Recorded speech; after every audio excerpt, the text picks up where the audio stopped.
Hail, ComicsGate. Welcome to CG Jumpstart Between the Panels. This is Arch City Comics. I am Adam AF. Joining me tonight, the illustrious, the real Steve Dye. Hail, brother. Hail the chat. Hail. ComicsGate.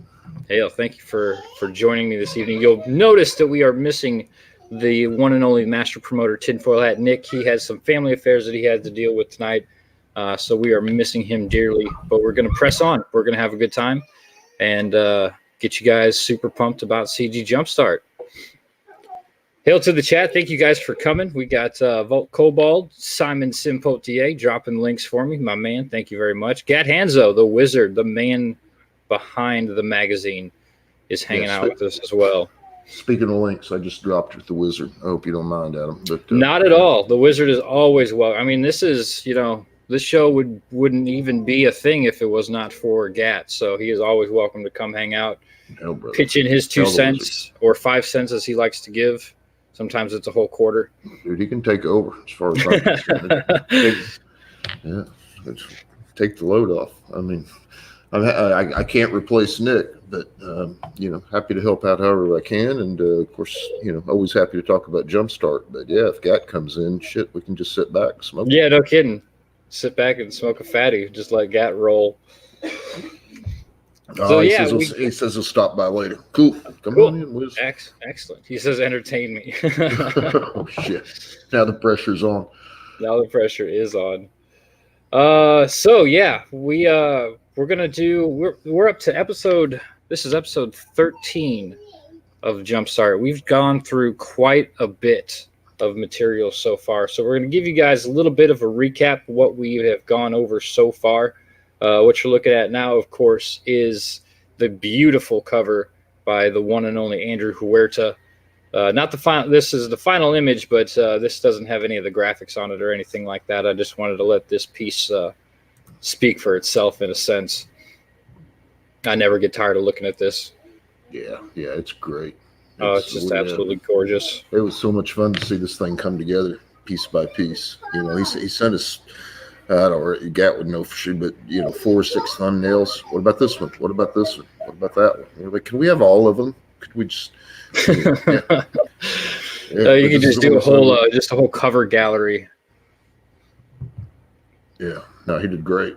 Obviously, and we've got a really great interview with Andrew too. I'll talk more about that later, but good stuff.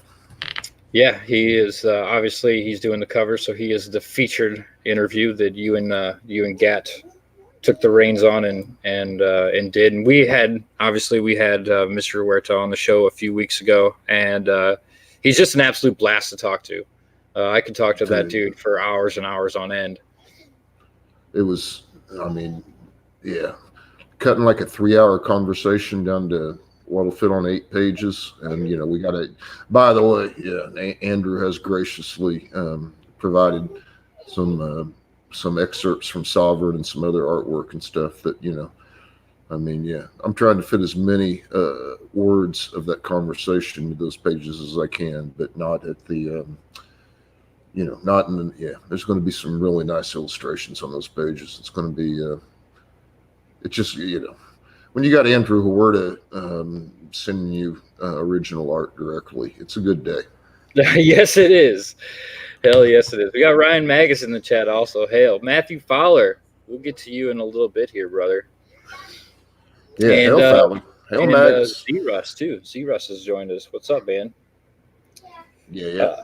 Jay, my boy. So, let's see. We talked Crash Course, which is one of Gat's babies that he's doing with Simon Potier, hanging out in the chat. Can't wait to see what this book has to offer. This is now correct me if I'm wrong. This is going to be this is a preview of the campaign, or is this one going to be a serial? This is an ongoing serial. Okay, so this is going to be a serial in the magazine. Yeah, well. We're always reacting to the market. That's, what ComicsGate needs to do. But as of now, the plans is that this is an ongoing serial in the magazine. And then there is also a backstory, some behind the scenes things that won't appear in the serial in the magazine, but will appear in the actual book when we collect it and release it as a its own piece. Oh well, you got to do something like that. I mean, you can't just show everything. You got to, if you're doing a campaign, eventually you got to save something to make that campaign just even more special. No, there's a lot of ins and outs that take place off the race course, and yeah, eventually all will be revealed. But meanwhile, there's it's just nonstop kinetic action on your viewing screen with Crash Course, and we're going to visit some different racetracks, and there will be takeout moves. There will be there will be carnage and blood. This is definitely one of the coolest concepts that's come forth in a long time. I think that whole death race feel just really gets me excited to read it.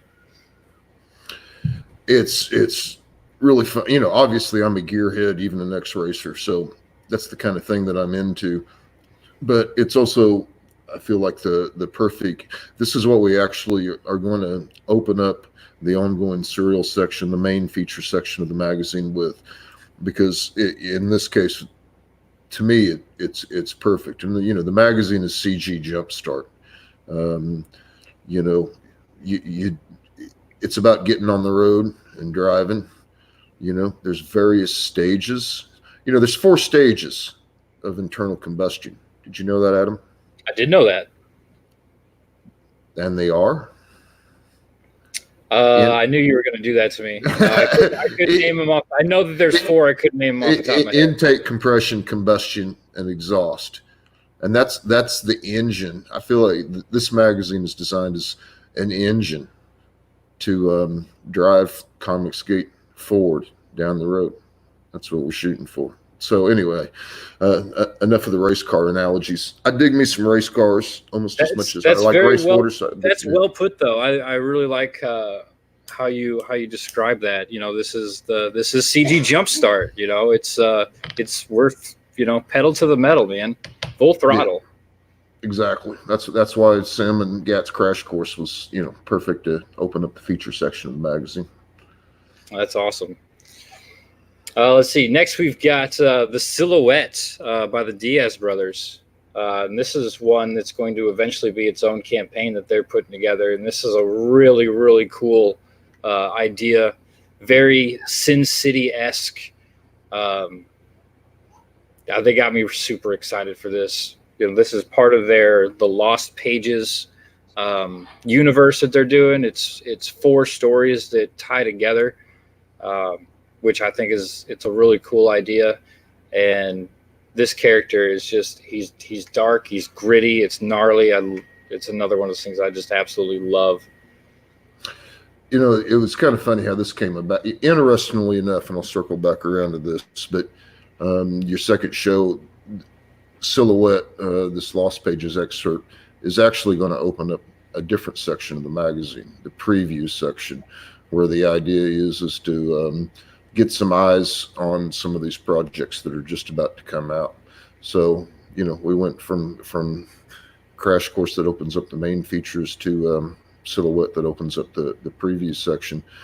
But the thing that was interesting is there's a project that we haven't really talked about yet, so I shan't do it now.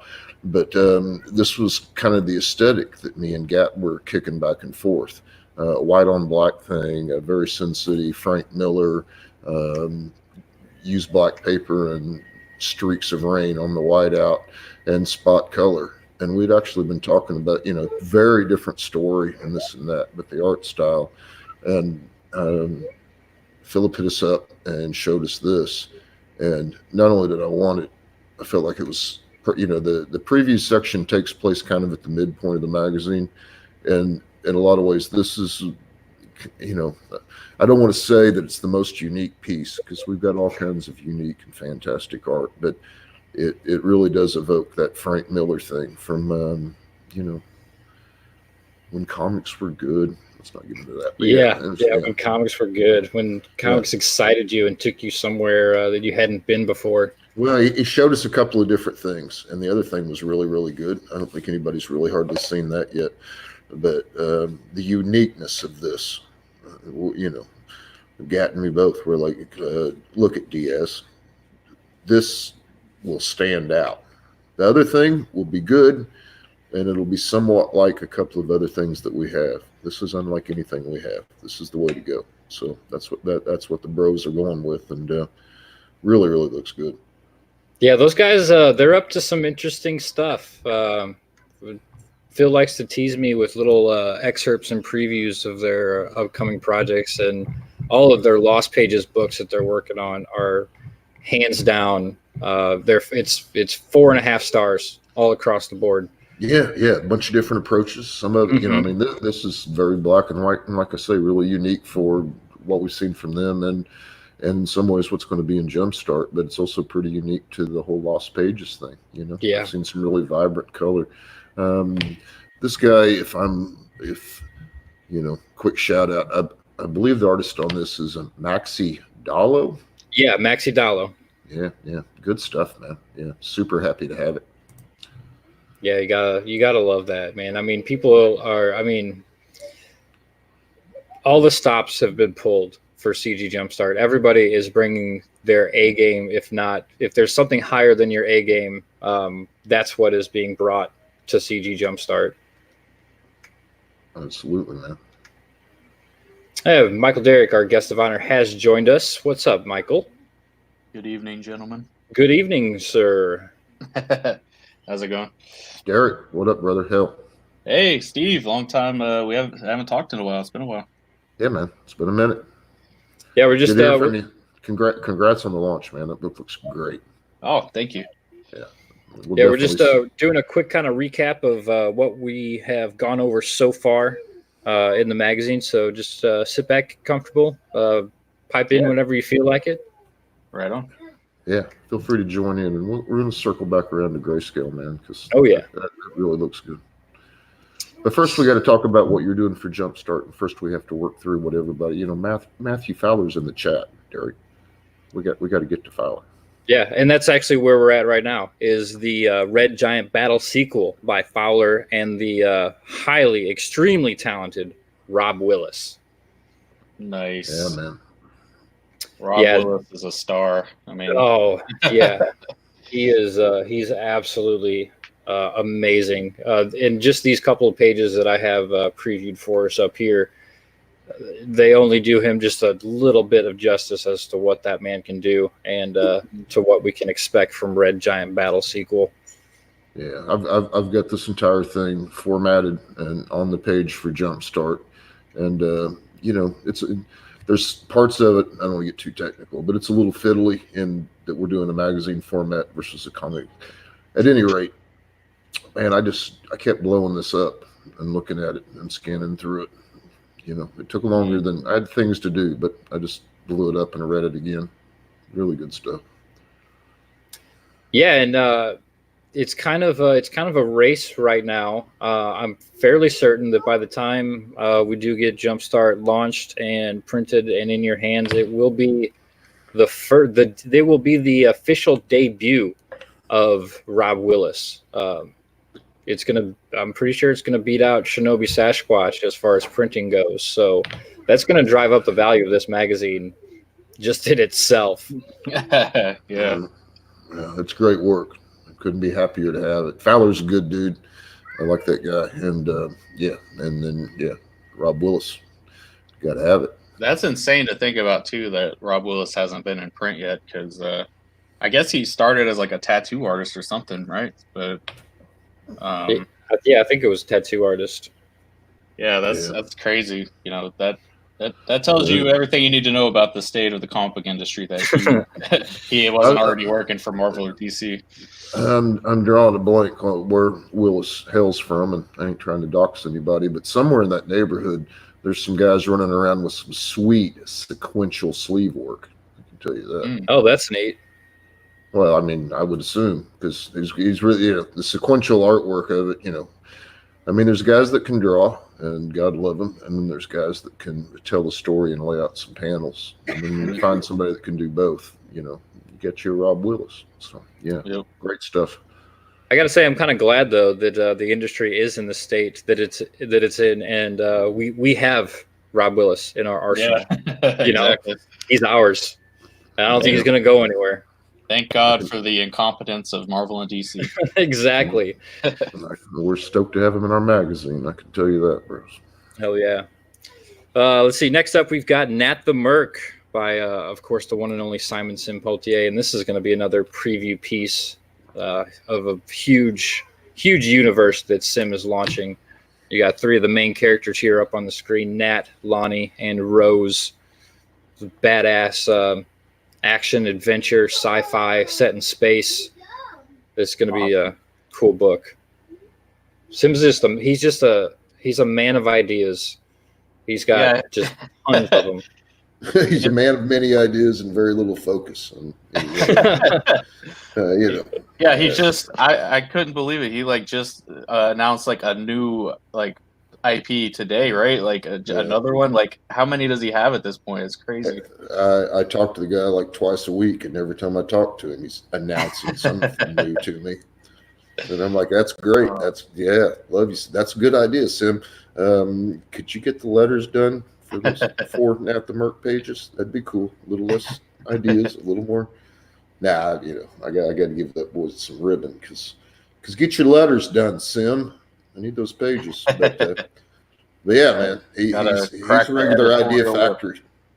And he also, I got to say that one of the things that we wanted to work with Sim anyway, because, well, for a lot of reasons, but one of those reasons was that we, in the war campaign with JUMPSTART, me and Gat, we really admire guys that stay.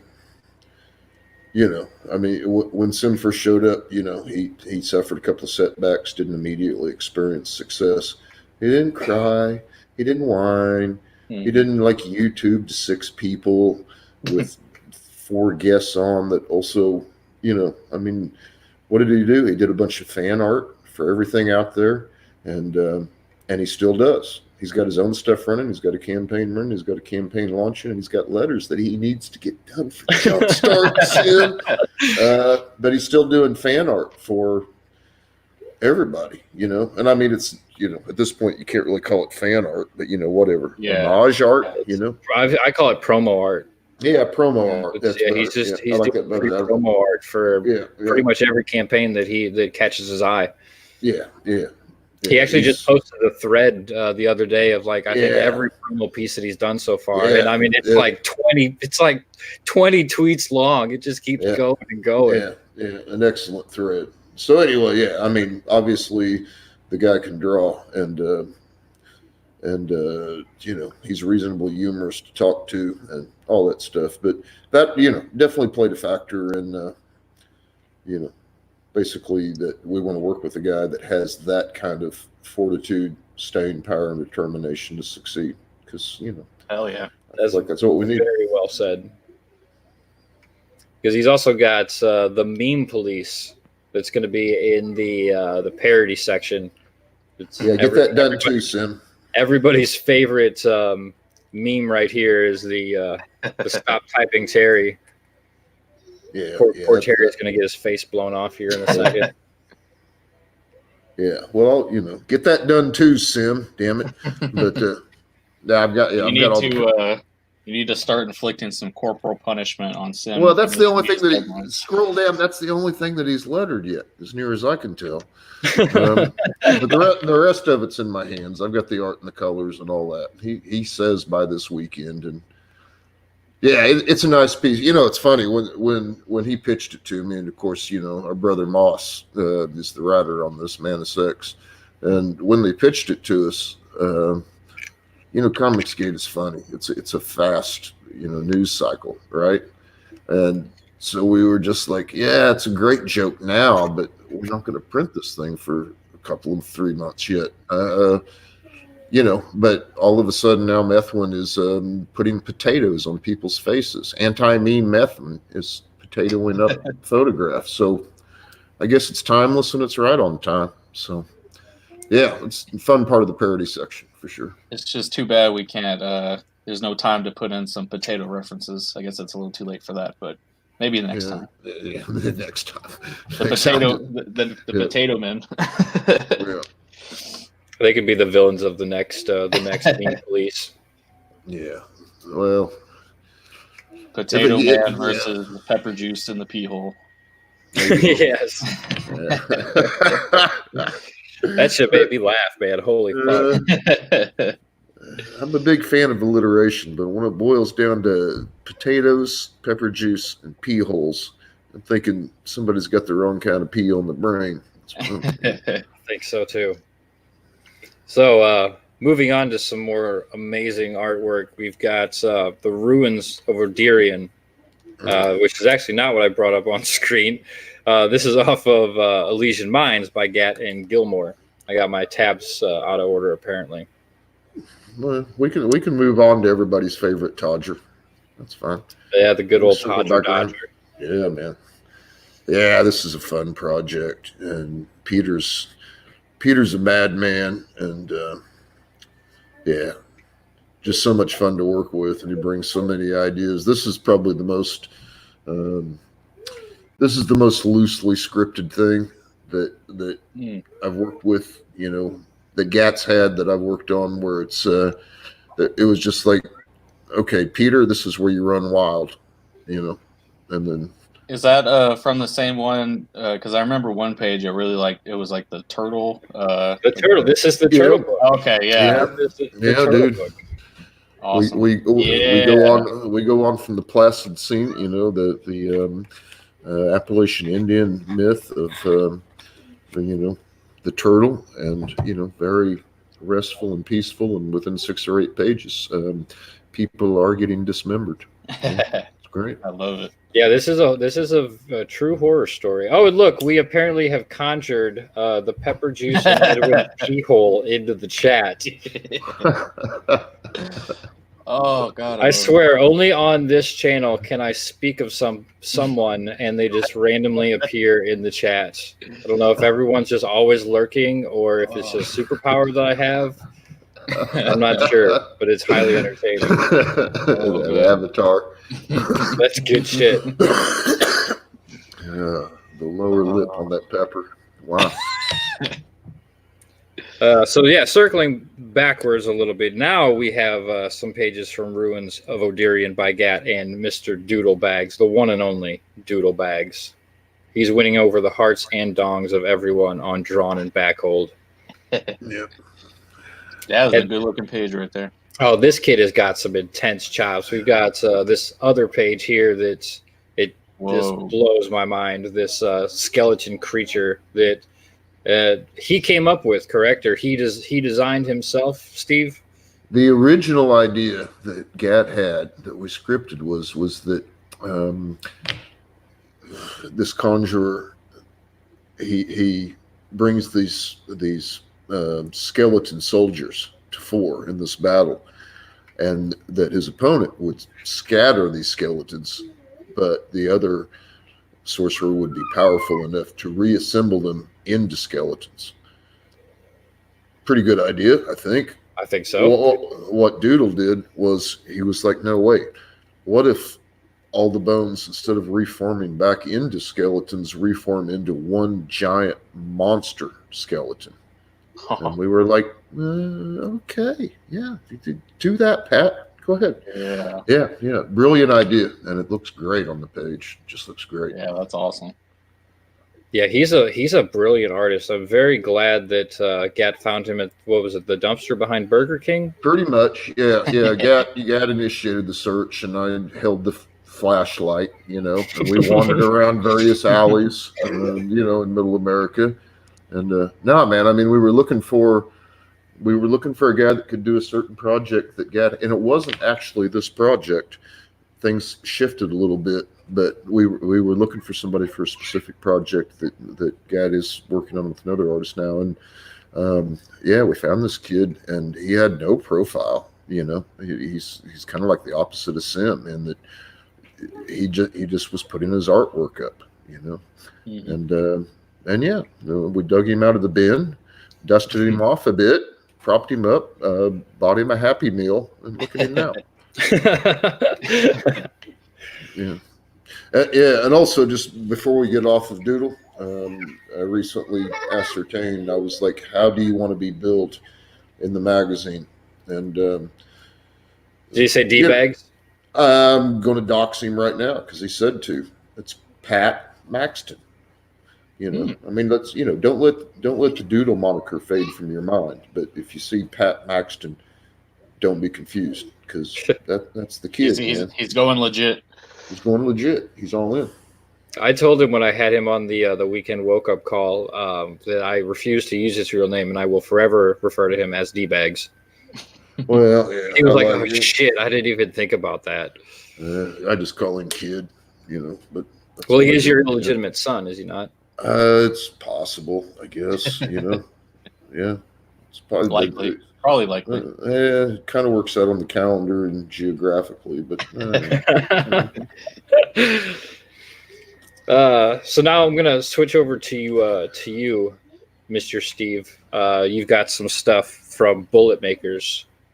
Oh yeah, I can do that. You said you could show off for us. Yeah, I can do that. Let me find the tab. This is exciting, man, because I don't know how much of this stuff y'all posted on like Twitter and stuff, but I haven't seen a lot of these pages, so I'm very excited for CG Jumpstart. Looks phenomenal. Yeah, I've got it all. I can show you this and give you a bit of a rundown on where we're at with this whole thing. But okay, I got the right tab there. Now I'll do the. Okay. We pride ourselves here, Michael, on sneak peeks. We try to keep it as exclusive as possible. Some of these images have made their way to the Twitters. Some of them have not. But I like to keep it that. I like to keep it that way. You got the scoop. That's right. I mean, that was kind of the whole point of putting this show together, is to give people that inside look that they weren't necessarily going to get to see just on the Twitter. Or, sometimes stuff even gets lost in the shuffle of things. I mean, Twitter's it's a busy place. There's a lot of trolling going on. Yeah. Yeah, we wake up in a different world every day, brothers. If I pressed all the right buttons, you should be good to go there. Yeah, we are looking at this beautiful. It's the mock cover, I believe, is what Joe called it. Yeah, it's gonna. It's not the ultimate cover of the actual. We are right on the heels of JUMPSTART. The next project out of the shoot is Bullet Maker as a proper project with Gat and of course Joe Ball here. So this won't be the actual cover, but it serves somewhat as the cover of the magazine, and it will be certainly a nice splash in the book, to be sure. That looks incredible. Joe's he's an absolute beast. I mean, we've come to call him the secret weapon with good reason. Yeah, that level of detail is kind of blowing my mind right now. Yeah, he's wait till we get to death. Just wait. But you give us a quick little rundown of what Bullet Makers is, Steve. Well, spoilers, and we can't have any of those. But the four characters you see here are certainly very important protagonists throughout the first volume and subsequent volumes. They play a very important role. But what we're looking at is this is Bullet Makers takes place in a post war, but not apocalyptic period in history. Cities have been bombed. Infrastructure is all but gone. There's rumors that electricity may exist in some places, but they're not well-founded rumors. So what you have is villages, communities of survivors who have banded together, and they kind of have their own little fortresses. They build walls. They want to protect themselves from whatever's out there. But even though many of the older generation have lived through modern times and modern technology, all of that's largely gone. So it's insular. They're worried about what's out there, And this takes place in the aftermath of an attack of one village on another. And the thing is that in each of, there's still weapons about because they were made. This is post Smith & Wesson factory. However, ammunition is exceedingly scarce. So therefore, the power, the value, the eminence of any particular village or community is based on that enclave's bullet maker. Somebody has to make ammunition, and you can find you a nice 9 laying somewhere, but do you have access to a guy that can make a bullet that actually flies straight and true and for more than 30 or 40 yards? So warring communities, everybody, of course, everybody wants to be the big dog.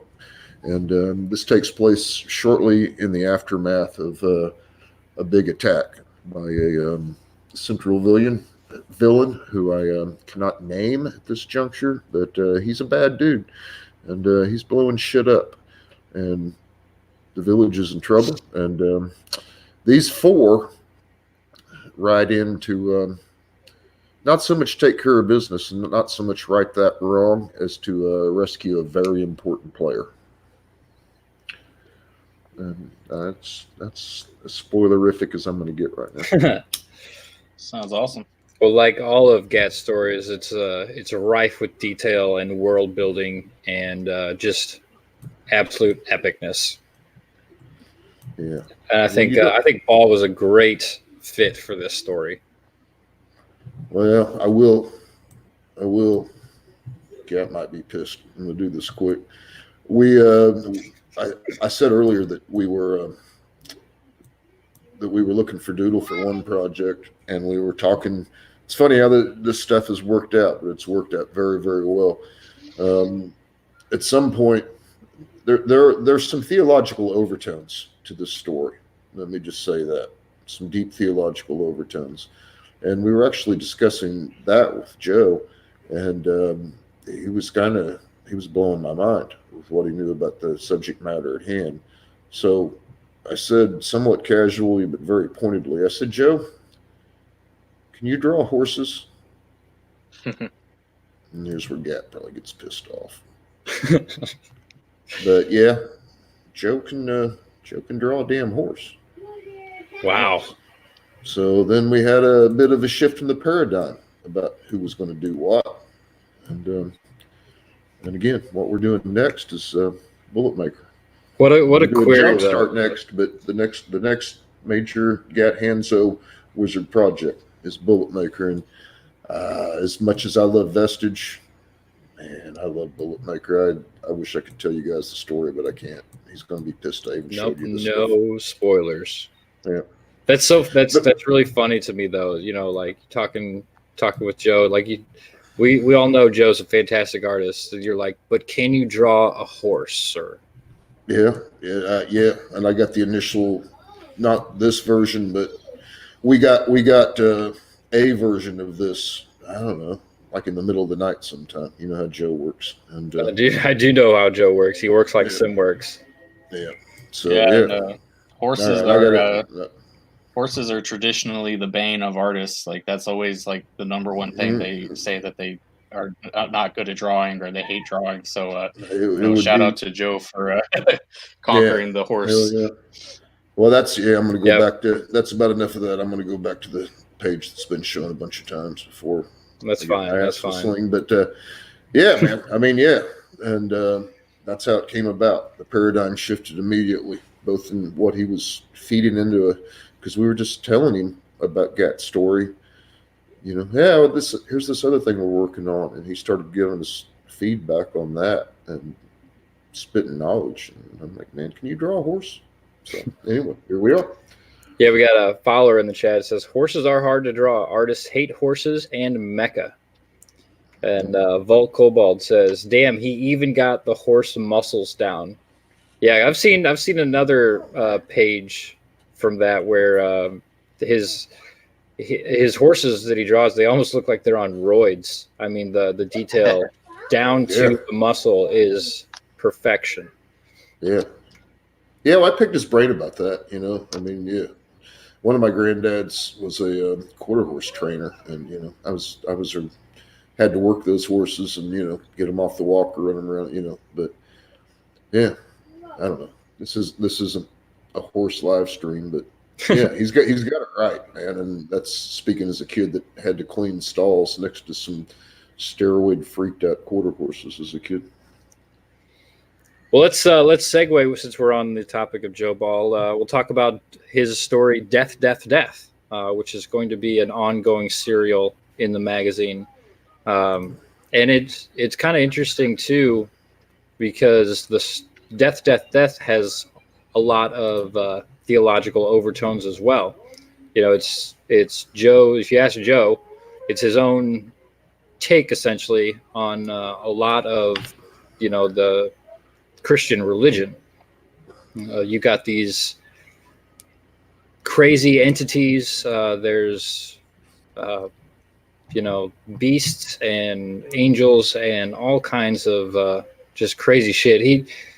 When we talked about it with him on this show, he literally warped my brain talking about it. And yeah, here's some of the just astounding sequentials from that story. He's a god. He's a god amongst men. I mean, he is right there up. He's up there with some of the greatest artists in CG and out of CG, in my opinion. His detail work is off the charts. And I was actually talking with him in a private hangout a couple weeks ago. This is all, he hand lettered all of this as well. He drew out these the sound effects, and then he scanned them in and played with them a little bit in Photoshop to just get them perfect. But this is pure Joe Ball right here. Yeah. Written, drawn, lettered Joe Ball. Yeah, I think it's great.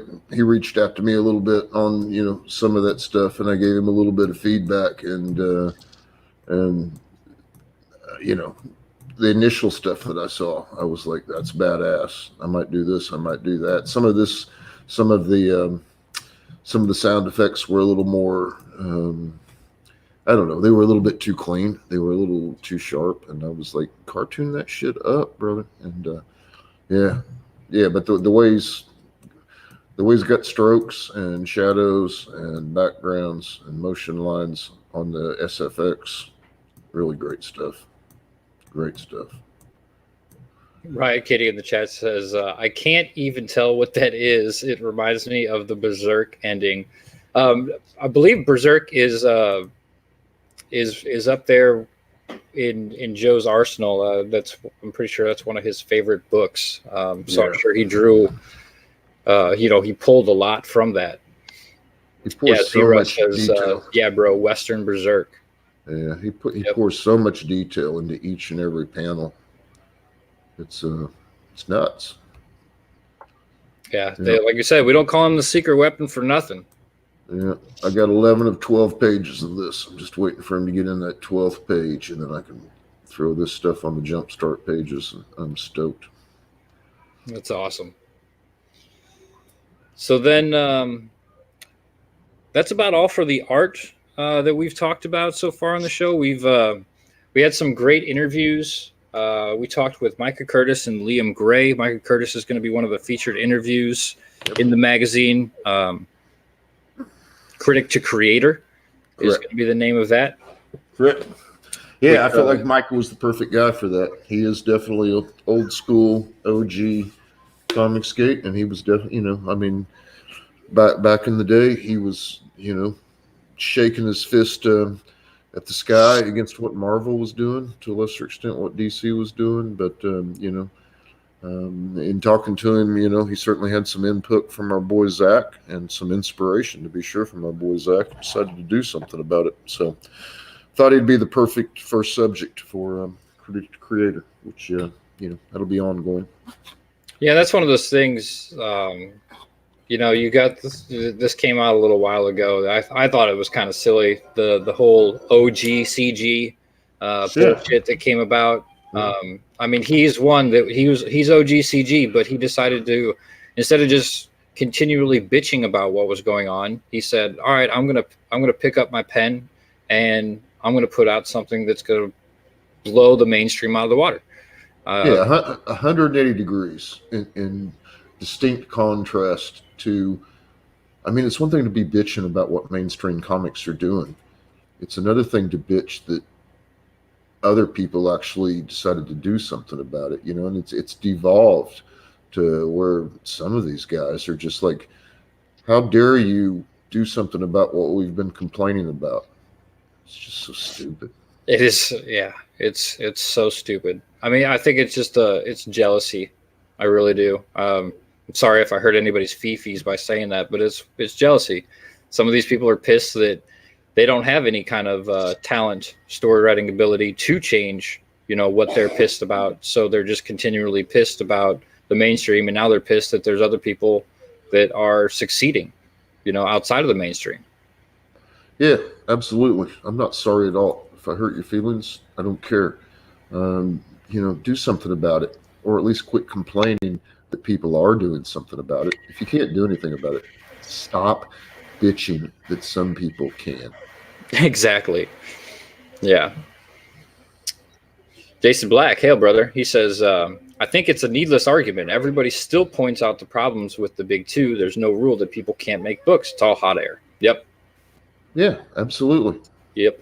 Yeah, you can go to your LCS. You can support that. You can go to your LCS and sort of not support it, even though you hopefully are buying the books, and then bring them home and review them. We don't care. Do it. Also, Jason Black's an amazing artist in his own right. Yes, sir. Yes, he is. Yeah, dude. His paintwork's amazing. If he ever turns his attention to doing a comic, that'll be something else. Well, speaking of paintwork, we also got to talk with Paul Shires, who is a very, very talented painter. He currently does trading cards for Topps, if I'm not mistaken. And he's got what's he doing in the magazine? He's got something in the parody section, right? Well, it's somewhere between parody and homage, which is why I've situated it. It's at I'm basically saving the best for last.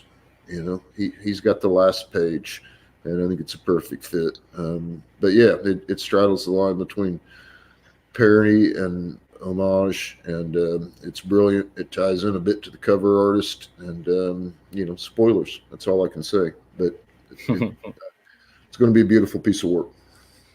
That's awesome. Yeah, he's when we chatted with him, he said that he wasn't quite sure, how to really find his in. I told him he needs to just kind of become the Alex Ross of CG and just do beautiful covers for people who want, that painted style. Yeah, cover artist gun for hire. Mm-hmm. Perfect. Yeah. Then let's see. We also talked with 3D Robin, of course, who's done a lot of the design work. I talked to 3D Robin for about 4 hours today. We got a lot done. It's 3D. I can't say enough about what he's doing for the design. He helped us out tremendously with some design elements on Vestige, of course, but for Jumpstart, he did the cover logo. He's doing some interior logos. He's doing some underlays. He's doing, actually, Adam, as of today, he's working on the logo for. You've got your own logo, but I had it all mocked up, what I wanted the headline to be, and your logo and everything on top of the excellent interview that you excerpted from your show with Flycan. And awesome. Well, yeah, I had it all, but I had it mocked up because I was like, hey, when you got some time, I'm going to bring you in and show you some things. And he was like, oh, that looks great. Just you go with that. And I'm like, nope, I need you to do it. And then about 5 minutes later, he shot me back about 6 different variations on the theme. You know how he is, man. So anyway, yeah. He was really, really fun to have on the show. If you guys listening, if you missed out on that episode, go back and watch it, because he basically gave us a live design tutorial. on, you know, how to do logos and how to tweak logos, and getting to see his process was something truly to behold. I mean, Nick and I both on that interview, we both just kind of sat here in awe, just staring at the screen of watching him go through his process. And there wasn't a whole lot of input from me and Nick because we were just like kids in a candy store. I mean, jaws on the floor, just wow. Yeah, absolutely. It was my pleasure this afternoon, and more than a few afternoons, to do just that. To ping pong back and forth ideas and watch him bring them to life. It was great. And yeah, speaking of the tutorial thing, there's 2 tutorials in the book. That's something that I hope to expand in the future, that we want to help everybody, work on their craft and so forth. But 3D Robin has one of them. So that's going to be really good. 3D actually, in addition to all the graphic design work that he's done on the book, he's also doing the lettering on Crash Course and the SFX on Crash Course, and it's probably going to focus on that. He's like, well, do you want me to do the logos, or do you want me to do, and I'm like, I want you to help me with I know that you can kick this out in a couple of days. I want you to help me with what I got to get done. Then I want you to do what you got to do. So that's where we're at with that. But we've got that, and we've also Philip Diaz from the Diaz brothers. We talked about them earlier, but he stepped up to use some of his highfalutin, I believe it's the Chicago Art Institute, whatever. Dude went to college for design and art and so forth. And Caesar has graciously allowed us a page from Cyberfrog, and Phil's going to basically teach us what they taught him in school about what he sees and how EVS did the panel breakout on that page. And that's another tutorial that will be in the book that I think people are going to find fascinating. That's going to be really cool. I can't wait to see that. That actually kind of brings us back around last week, or actually 2 weeks ago. We were off last week. We had the one and only Narwhal. He's doing his Narwhal lifestyle kind of Ask Narwhal. Ask Narwhal. Yeah, ask Narwhal whatever questions you have, and he'll give you his input. Which, if you know Narwhal, his input is always it's his own. That's for sure. He's got his own brand of humor and way of life. I mean, Narwhal is a lifestyle, and he's going to share some of that with everybody in the magazine. We also had on the one and only EVS, our Caesar. Hail Caesar. He graciously stopped by and talked with us for a bit. And he is doing a special edition Cyberfrog trading card for the magazine. Yep. Hail Caesar. Hail Caesar. Hail Caesar beneficent. Yeah. Yes. Yeah, man. We've got. I mean, I'll circle back around to Narwhal, but first, we've got something called Starter Pack, and that basically kicks off it's the first part of the magazine, and we've got a lot of fun little shorts in there, and everything from Ask Narwhal, genius lifestyle advice, to the Casey Izawa Real Man program, which sounds like it might be redundant, but let me tell you, their life advice, it's not very similar, brother. It's they have 2 different ways to get to where they're going, so it's not at all redundant. And a lot of things. We've got some stalwart ComicsGate consumer supporters who are given their own power rankings. Essentially what they consider the top 10. As it was, as it is, as it will be, some fun stuff. But back to Narwhal, he kind of knocked me out because this morning I got my coffee and fired up the old email machine, and not only did he hit me with some Ask Narwhal answers, that he's illustrating that as well. So shit, nice. Yeah. That's impressive, considering 2 weeks ago when we talked to him, he had no idea he was actually doing anything in the magazine. Narwhal wakes up in a different world every day. I swear. But I got him on the hook for that a long time ago, and but it was basically could you Q&A. lifestyle advice. Ask Narwhal. It's like, yeah. And man, I got some drawings today. I've got original narwhals up in my hard drive. That's awesome. That was seriously, that's probably one of the funniest things that's happened on this show so far, is having Narwhal on to talk about his part in Jumpstart without him having any idea that he was actually a part of Jumpstart. Yeah. Only Narwhal, though. Nobody else could even come close to that level of humor, accidentally or purposely. Yeah. He was like, "Am I doing that?" And I'm just in the chat, and I'm like, "Yeah, you're doing that, dude." For fuck's sakes, Narwhal, check your email. Yeah, you already agreed. Yeah. Narwhal is an enigma. Yeah. Wakes up in a different world every day, but seems to be a fun world. So, yeah, anyway, yeah.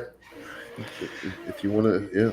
So, well, that kind of brings us back around to our featured guest here, Michael Derrick. Good evening again. Good evening. Can you tell us a little bit about your input into CG Jumpstart? Yeah, so I guess my piece would be featured in the parody section because I did a single page comedy short, I guess you could call it. I kind of went back to my webcomic roots and busted out the old pen and paper and actually drew a short comic kind of making fun of the different personalities surrounding ComicsGate and crowdfunding comics and even some people from the mainstream industry. So it's kind of me just having fun with some of the wacky personalities that circle around this crazy thing we call comics. And there's no shortage of them. Yeah, exactly. That's kind of one of the fun things about this whole thing is that not only do you get great comics, but you get comedy in so many other aspects. So many great personalities and quotes, and I just wish I could have done a pepper in the pea hole joke, but I guess it's a little too late for that. But yeah, other than that, yeah, there's a lot of references to running jokes within ComicsGate, and I definitely poke fun at the personalities involved. So. Well, you're probably a little busy with the Grayscale campaign, but if you want to substitute one panel, I'll give you like a week, bro.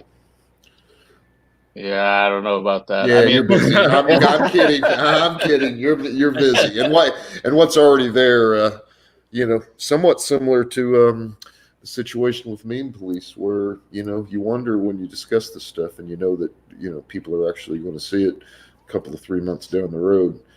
No, it's all still timely. Absolutely, none of it has went away. Every bit of it's still as spot on as it was the day he did it. So yeah, I think it. Hopefully, it is pretty timeless. I think I just that was kind of my intention, was to encapsulate some of the weirder aspects of some of these personalities and really just kind of put them on display for all to enjoy. Yeah. No, it's a fun piece. And yeah. As it works out, yeah. I thought maybe some of them might fade into the rearview mirror, but they keep chasing after the car like a rabid dog. So yeah, thank God for that.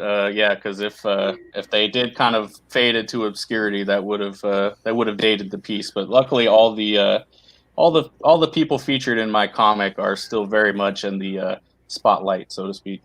Yeah, they're still out there howling at the moon. No doubt. That's great. I can't wait to get into that when that drops, because obviously we don't want to give any kind of spoilers away on a piece that concise.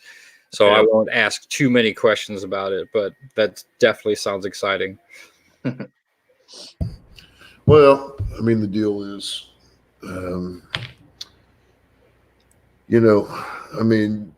we've known about Michael Derrick for a while. Michael Derrick came to us at the War Camp ages ago with some, concerns regarding certain factions and, and some, I don't know, he was getting stonewalled a little bit by, I don't want to get into all that, but the thing is that, it's something that we had on our radar, and it was some confirmation. And again, I don't want to get into that. He also, in that initial conversation, started telling us about the abductables. And, man, I was like, yeah, I already knew that other stuff, but I didn't know about this book.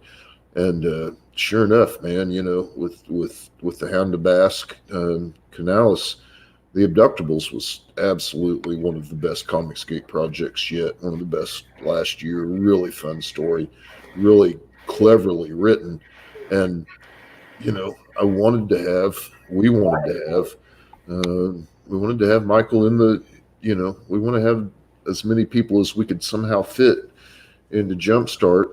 And, we talked to him about the Grayscale, and it was obvious that the timing wasn't quite right, that he was going to get there before, one of the premises of Jumpstart is that we want to try to show excerpts and previews of books that are about to come out, so that we can, kind of like light the fuse, so that when somebody launches. And anyway, unfortunately, the timing just wasn't. It was obvious we were going to be in like a parallel path. So then it was like, well, how can we get you in? And then, I'd seen his what is it, Michael? The Millennials? Is that what you? Is that your? Yeah, that's kind of my ongoing webcomic that. Fun, funny, and insightful stuff. And so anyway, that's how we wanted him in there, and that's how we got to where we are. And it's a fun little piece. Well, yeah, and I think part of this whole deal with the magazine is getting eyes on people that maybe not everybody has their eyes on.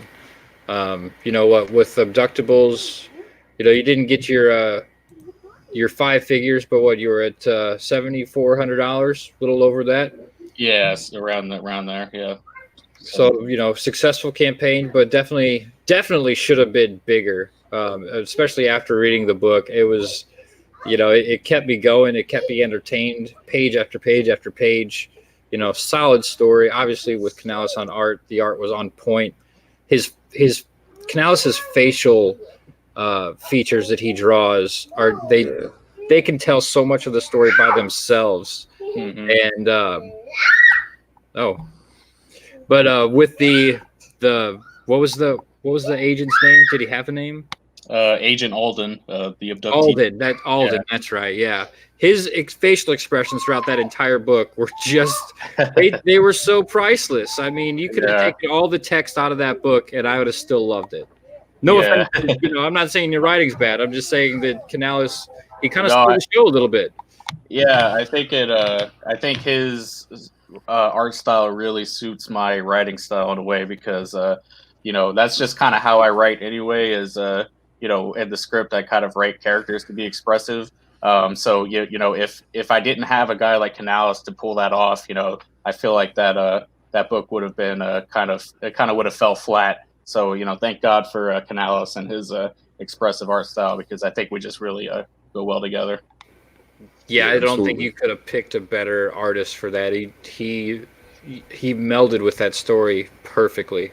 And we got Chimera, our little neo-Nasser in the chat. He says Canales is the man when it comes to comedy and facial expressions. He would know. He's got SOS with Canales that's live on Indiegogo right now. Yeah, SOS looks great too. Yeah. Kids excited about it, so that's cool. He's pumped. I mean, hey, this is between the panels. Why everybody should be pumped. Yeah. So let's segue.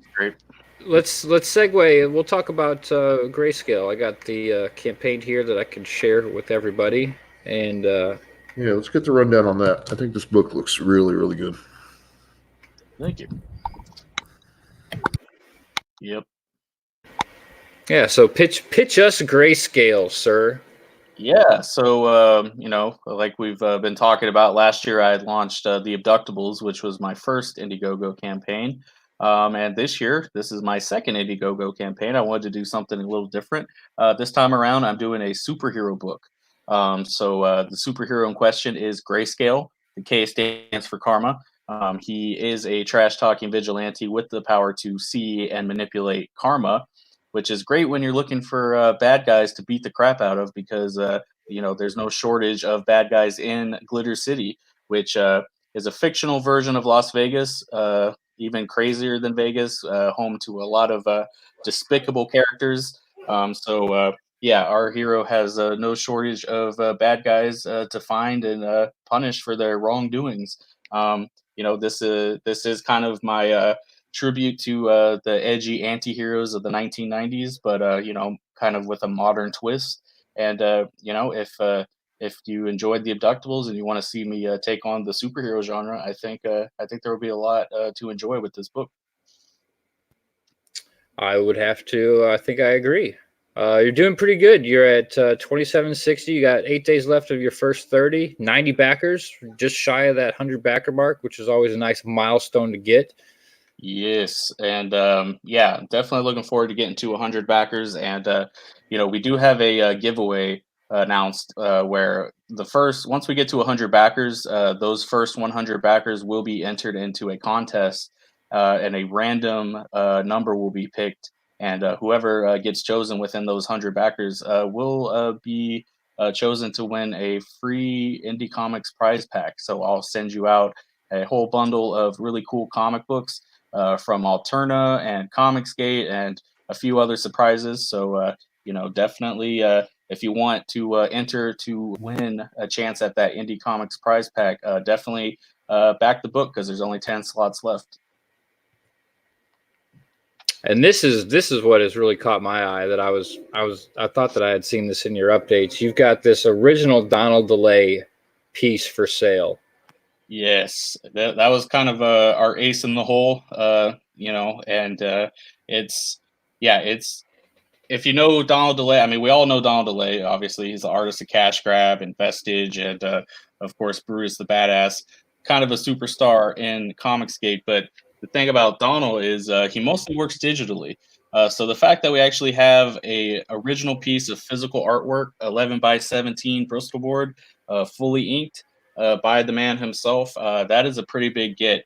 And, you know, we are selling that original art on the campaign page, and it does come with a copy of the book itself, and shipping is included. So if you want to own a piece of original art, this is probably as low of a price point as you could hope to get, because we kept it at $350 for with shipping included, and includes a copy of the book. So, you know, what are you, nuts?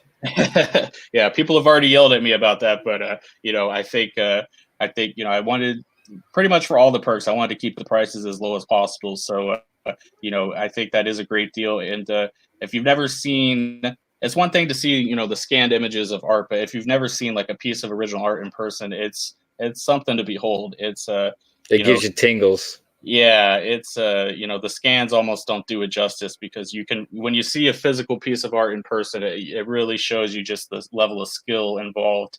And Donald is certainly skilled in his profession. So yeah, I'm really happy with how that piece turned out. Yeah, that is $350 for original Donald DeLay artwork, includes shipping and includes a physical copy of the book. That is, yeah, you're a madman. You're a bad man. I'm very shocked that nobody has jumped on that yet. Yeah, and obviously this is one of a kind. This is our highest level perk, so you know, get it while you can, because you never know who's eyeing it. This isn't like eBay where you can see who's you know, bidding, or you know, thinking about bidding. If once it's gone, it's gone. So don't miss your chance.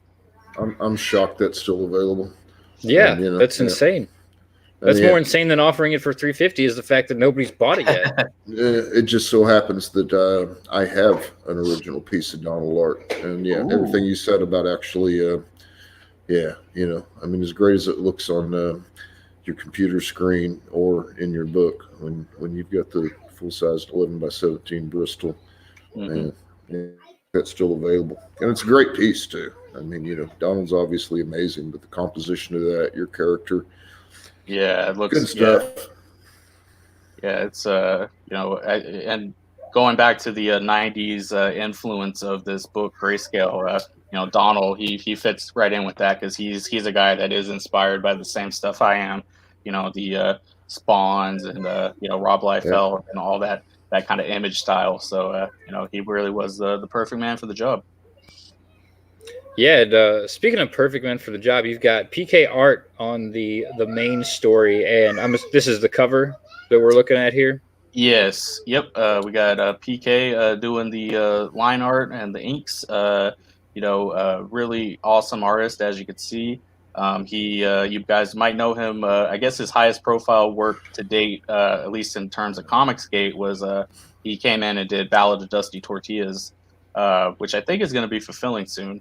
But yeah, so that was a Western book, but now we get to see his take on the superhero genre, and kind of like Canales, he is very expressive, and I love working with him because he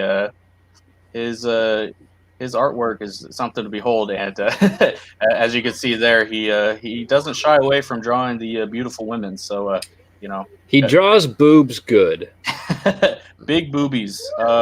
Yeah. So this time around, I got to admit, as much as the Abductables was a critical success, I suppose one criticism could be not a lot of sex appeal in the Abductables. Because it depends on who you're talking to. I mean, Alden was he was pretty beefy. He's a beefcake. There was a lot of internet. There was a lot of internet gay sex appeal. Definitely. That is a good point, and some people are into probing, so whatever part you vote. But this time around, it's more of a traditional sex appeal, I guess you could say. Right. But, yeah, one of the things that I like about his art a lot, from what I've seen, is because that's a mask, correct, Michael? I mean, yes. Grayscale wears a mask, and much like your better, like a Todd McFarlane or like a I don't know, a bit like a Jim Lee with Batman or whatever. They're behind the mask, and yet, I mean, maybe more like Bruce Timm and that thing. But there's the expression, it's a fixed mask, and yet there's still some level of expression even in that. Kind of like a Deadpool or something. Yeah, like that. Man. I like that because a trend in modern superhero comics that always kind of bugged me was there's a penchant for artists nowadays to really try to make the costumes like purely like utilitarian. So where you see all the seams and everything looks like just pure armor, and really the reason they're doing that is to make it jibe better with the movies, the live action stuff. They want the costumes to be more practical, for the inevitable live action adaptation. But superheroes back in the day, the costumes, they looked great on paper, but they weren't necessarily something that could translate into live action, and that wasn't even a concern.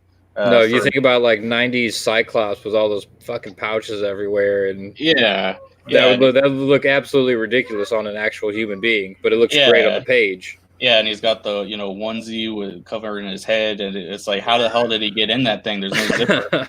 So it's like totally impractical for the real world, but in the pages of a comic book, it just looks badass. So we definitely went in that direction with the costume design. As just the most important thing was to make it look cool, and I think we pulled that off. So I mean, for fuck's sake, you gave him a scarf. Writers that what Michael does, what Gat does, writers that write for comic books should write for comic books. Me and Tyler and a few other guys got in this discussion the other day, and it's if you're writing your comic to be adapted into a Netflix show, good luck. But I want comics. There's all the Netflix. I don't need any more Netflix shows. Write for comics. Don't write for a genre that you're not actually in. Write for the one that you're in. I don't know. Maybe that's crazy. Yeah, they definitely treat comics nowadays as kind of like a soft pitch for the inevitable Netflix series or whatever they're trying to do. Oh, 100%. Yeah, and that's kind of reflected in the work itself because, I mean, the whole thing about comics is it's an unlimited budget. Like, you can draw anything within those pages, so you can be as crazy as you want. You don't have to worry about, we got to figure this out with CGI or something. It doesn't matter. You could just as easily draw, crazy things that couldn't exist in the real world as anything else. But I feel like a lot of artists and writers tend to play it safe nowadays because they really are thinking ahead to how is this going to play out on the screen, which is totally the wrong philosophy to have. Well, yeah, that's one of my favorite things about comics is that you have an unlimited special effects budget in a sense. You can do the craziest shit that probably couldn't even translate onto screen if you had the best filmmakers in the world trying to do it. Mm-hmm. Like this, I mean, just looking at these pages of Grayscale, the juxtaposition of his gray suit against the colors would be very, very hard to actually capture in a movie without making it look clunky. Yeah. Here, it just the grayness actually stands out because of its lack of color. Yeah, and I think that really worked out too because the having a superhero character decked out in nothing but gray is it kind of flies in the face of the theory that superheroes need to be like these colorful characters, which they traditionally are. But it definitely works out for him because, like you said, he almost does stand out by being kind of drab grayscale, literally grayscale, because everything around him is so colorful. And we definitely play up that fact because he does operate out of Glitter City, which again is that fictional crazier version of Las Vegas. So yeah, everything around him is just colorful and vibrant, and he really does stand out from the pack because he's not a colorful character. Yeah, it's a great juxtaposition. I was going to save it for off the air, but you joined us late, Michael, so I'll just spit it out. Speaking of, I'm well in the throes of JUMPSTART production. So I've been converting RGB files to CMYK all damn day. And yeah, man, grayscale. I like the premise. I like, there's a bit of a publishing pun in there that I'm pretty sure was intentional. And, there's 10 different meanings with the grayscale name at this point. It's like he is grayscale. He sees in grayscale when he looks at people's karma. Obviously, the K stands for karma, and then scale is a reference to the scales of justice. So it really kind of worked out with the name, how everything kind of clicked together. Yeah, I liked it. Yeah. Wow, if you put that much thought just into the character name, I can only imagine that much thought went into the actual story itself. But once again, you've seemed to capture something that we haven't really seen yet before. Last year it was Abductables. This year it's Grayscale. You've kind of have a knack for for kind of blazing a trail, as it were. Oh well, thank you. Yeah, it's I write the stories that I want to read. So I think that's probably why a lot of these things click with certain people because we're all kind of coming from the same place in a sense. Like we're all fans of comics. That's what brought us here in the first place. So we're all kind of coming from the same set of influences. And to me, it's just about bringing out the best idea that could come from a combination of all those different things. So yeah. I gotta laugh at this in the chat here. Hop Crop Hale says comics is the highest spectacle to investment ratio that you can have in any medium. So therefore, obviously, what you should be doing is having characters sitting around like it's a sitcom. Yeah, well said. Very well said. And then Vault said, you could hear the bitterness in Steve's voice. Yeah. Well, yeah, Vault. Yeah, I spoke with Vault for a while today. Vault's got a very interesting project going on that I'm trying to help him out with, and I mean more to come on that later. But Vault's a very creative individual. But yeah, as far as what Hopcrop says, I mean, a lot of what well before I got so tied up in actually producing. When I was just sitting in, when I was just watching EVS do his secret commentaries, what drew me to that was that comics to me, I mean, I've read them since I was a little kid, and I've spent a lot of money at the LCS over the years as an adult. It's supposed to be two things to me. First and foremost, it's supposed to be aspirational. It's supposed to, give you ideas of how you could be better. And it's supposed to be escapism. Those are the two things I look for in a comic. I want escapism. And if you can throw me a little aspirational on the side, I'm in, And I mean, I don't want to, I don't even want to sit around and eat pizza. I damn sure don't want to read a comic book about it.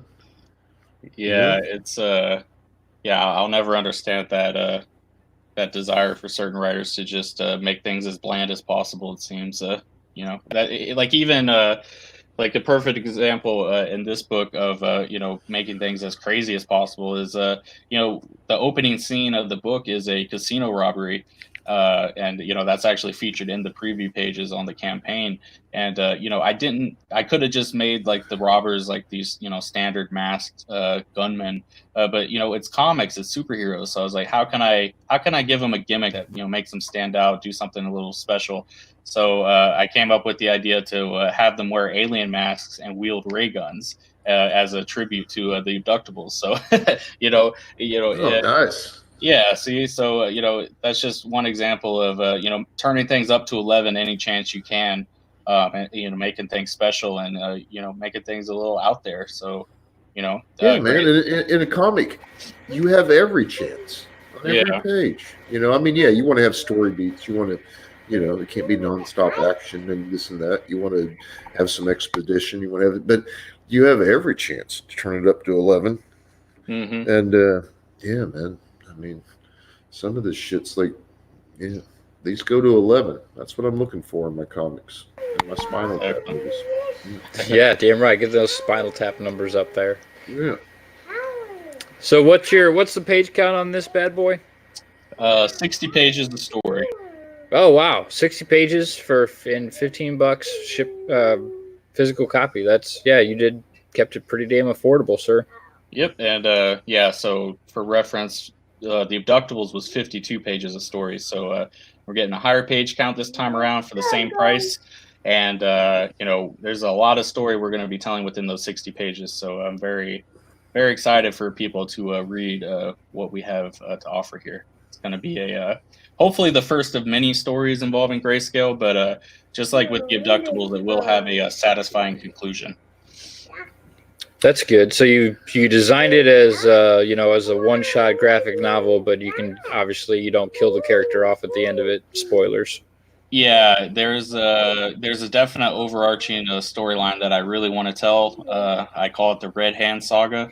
There's a final boss, so to speak, that's leading up to all the events are leading towards. But each book is going to have its own mini boss, like a main villain for each book. So it'll kind of follow a 3-act structure. This first book is, of course, Welcome to Glitter City, kind of an introduction to the world, and But yeah, it'll definitely. I kind of just view them as movies, not in a practical sense, like the way it's laid out, but just like the 3-act structure and having a total story told within those pages while setting up plot points to come in the future. That's a very good approach. That's what movies should be. I mean, we don't even get good movies anymore, hardly. Yeah. Hopcrop, you're starting to become one of my favorite people. As someone who has a degree in creative writing, I think the writing that is taught in schools is part of the problem. It's all bland short stories about the daily life of lesbians. Yeah. I'm liking Hopcrop. If all the literature that's presented is good as the same boring slice of pizza, exactly, brother, exactly. Yeah.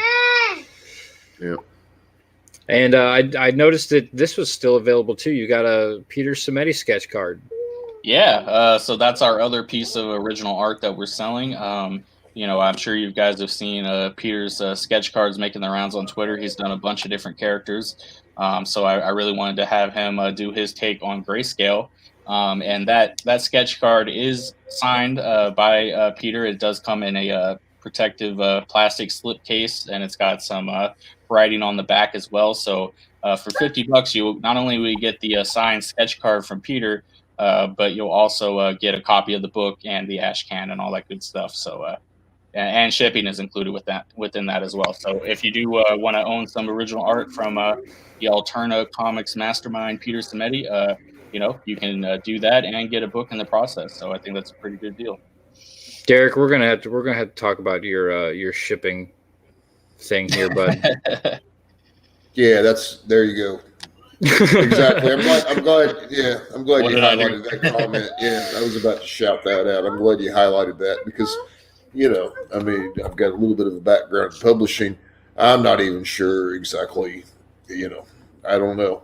But I'll say this, with the abductables, with Grayscale, Michael's one of those guys. One of the reasons that we wanted him in Jumpstart is I truly admire guys that will bootstrap it, accept a modest success, and come back to try and build on that success. I mean, that's ComicsGate, and that's American. That's the great American story. That's the great American success story.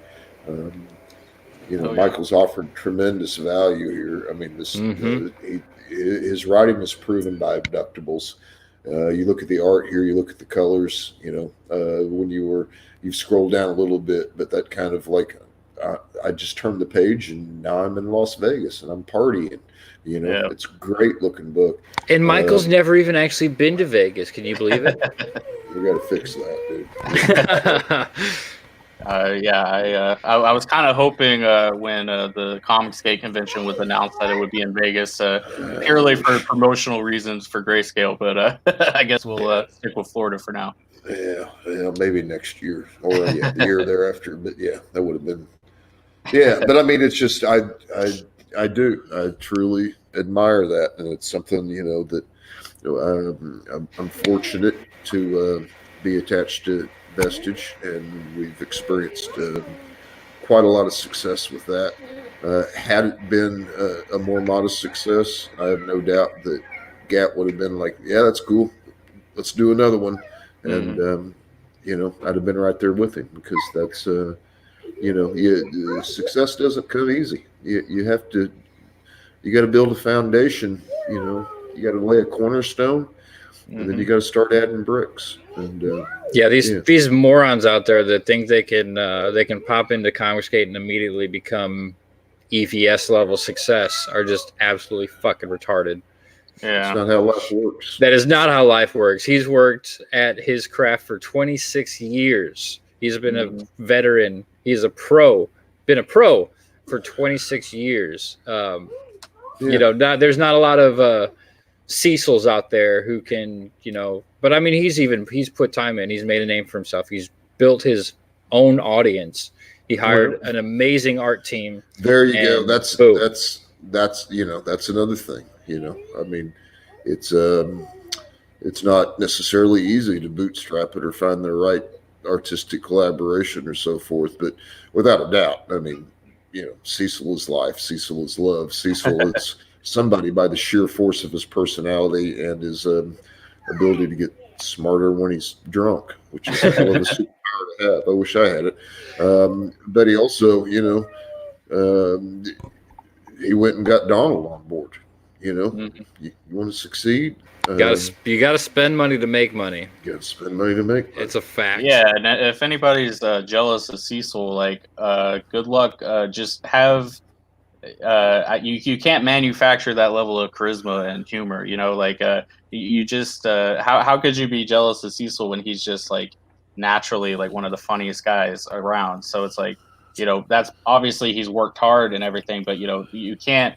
There's no accounting for talent, and Cecil, you could tell there's something special about him. Kind of the same way with Narwhal. It's just there's no one else like them, and that's a big factor to their success. It's just not something that people can replicate. I like Jason Black. Oh, what he says here? Yep. Even EVS wasn't popular by default when he came to YouTube. He has it worked it every day for a few years now. Yeah. He used to have a couple thousand followers. Yeah, I was watching. Like Steve, I was watching his channel when he had 500 subs, and he was showing people how to draw Green Lantern or whatever. He was not So I got into this stuff through Zach, the Diversity in Comics channel, and EVS started his channel shortly after Zach came onto the scene, and I remember EVS would pop into Zach's live streams back when he still did live streams, and he would just be in the chat. And I always thought that was crazy. This high profile DC Comics artist is just kind of commenting along with the rest of us. And, he had his YouTube channel, and Zach would give him a shout out every now and then. But it was a small channel, and no one really thought it would go anywhere. So yeah, he's got great success now, but he still worked for it. So I think that's a testament too of part of the reason why he rose to the level of popularity he did, is because he was just kind of out there in the trenches with the fans, Yeah. Like you said, just hanging out in Zach's chat. Still is. Yeah, and still is. I mean, it was like I said 2 weeks ago. He popped into this chat, and then we threw him the link, and he popped on the channel.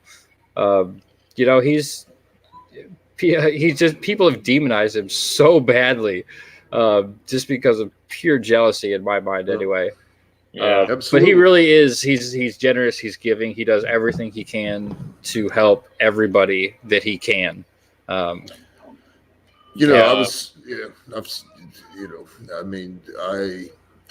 was aware of his Cyber Frog. I wasn't a big indie comics guy. He really caught my eye when he was doing Impulse and went on to do the Flash and so forth. I was much more of a mainstream guy then. The point of that story is that more recently, when I never got out of comics, but when I got back into comics in a big way, it was basically your standard YouTube search. Who's talking about comics? I'm a big fan of Jim Lee, his artwork and of his career. But man, I can't watch his streams. It's like watching paint dry to watch a Jim Lee drawing stream. But the charisma, the force of personality, you got to have. That helps. Immense talent, that would help too. I wouldn't know. But there's you've got to entertain people, and then beyond that, like Jason Black said, he put out videos and videos and videos, and I miss the early days of the secret commentaries and that sort of thing when he was whispering in the kitchen instead of down in his palatial basement. But at the end of the day, work ethic is the key ingredient. Yeah, and Metal Movies and Brewskis in the chat makes a really good point about Cecil. He says they picked on that dude for like a year or two. He went through the ringer. I don't know if you guys remember that, but yeah, Cecil. Oh, yeah. Everyone loves Cecil now, but I remember he would pop up in EVS's on EVS streams, and people would just roast the hell out of him. Like he was, obviously part of it was a joke, but they'd be telling him to kill himself. And there was a time. I was about to say there was a time when "Kill Yourself, Cecil" was damn near as frequent in a chat as F. Nasser. Yeah, that was the thing. And, but you didn't see him getting pissed off at anybody. He just rolled with the joke. Rolled with it, and now he's loving his life. Where was that? Here once again, Hop Crop, quickly becoming one of my favorite people in the chat. Hail, $5,000 of daddy's money a month can't buy Cecil's charisma. Yeah, damn right. Also, the dude could actually ski some. I'm sure you guys caught that, but that was some pretty good downhill footage. He didn't even loop out over a braking bump. Like, dude, I seriously watched that shit on repeat so many times. I was crying. That was the best wipeout I've ever seen. I do love my fearless leader, but he should leave the stunt work to me. Oh shit! Yeah. I hope that snow broke his fall. Yeah. But Cecil was slicing it up today. You guys saw that, right? I saw the thumbnail. I didn't watch the video yet, but he was live on the EVS thing, just like slicing and dicing down the hills through the trees. What's with all what's with all the ComicsGate people doing like snow sports, and we got Roe doing snowboarding and Cecil skiing down the hill. Like, I love me some snowboarding, bro. What are you talking about? It's that time of year. I don't know. I live in Texas, so I can't relate to any of this. Yeah. I never see snow. Yeah. Well, that's better, actually. But if you see some, We have manufactured fake snow around here. I mean, I guess technically it's real snow, but it doesn't come from the sky. It comes from machines. I don't know if I'd ever actually ski or anything like that. I don't want to end up like Sonny Bono. Yeah, Z-Rust, actually, he's got a good point here. Embrace the banter. It's the chat's love. 100%, man.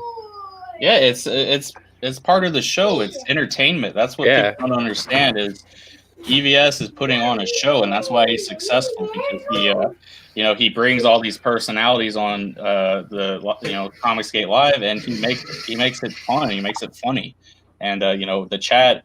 If the chat is like roasting somebody, that means the show is going well because they're like into it, and it's like it makes for good entertainment. So exactly. I've never been able to hang out with anybody in real life that I couldn't just insult randomly, and it will, and then they give as good as they get, and those are my boys. So yeah, I was gonna say that's how all of me and my friends are. Is we constantly give each other shit. That's brotherly love, man.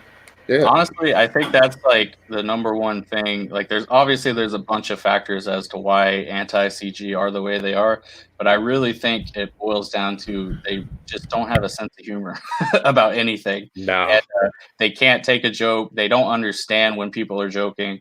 They take everything literally, and it's driving them insane because ComicsGate is over here joking and having fun, and it's like making their mind explode because they don't get it, and they never will get it. Sim says, F you guys. F well, you, Sim. Exactly. Yeah, F you too, bro. Get your letters done, fucker. Hey, I'm not telling you to fuck off once a day. Chances are I'm not talking to you at all. And I don't. Yeah. We actually have a question from Vault in the chat. He asks, will CG Jumpstart have awards at the end of the year, or too far ahead to tell? That's definitely a possibility.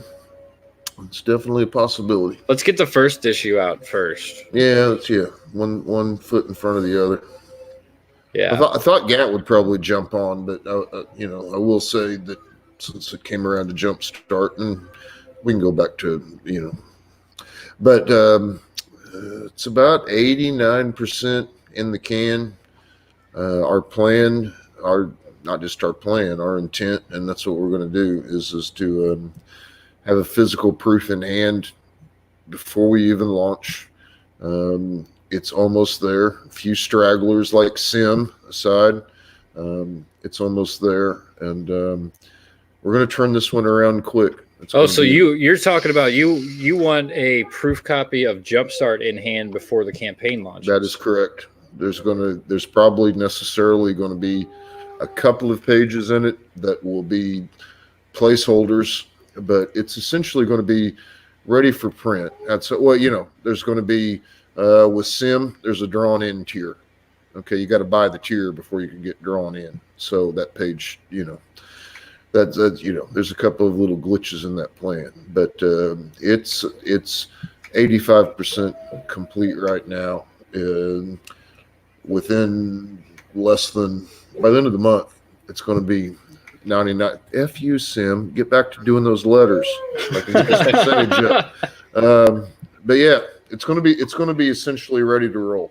And given the support of the ComicsGate loyalists and the other consumers and so forth, as soon as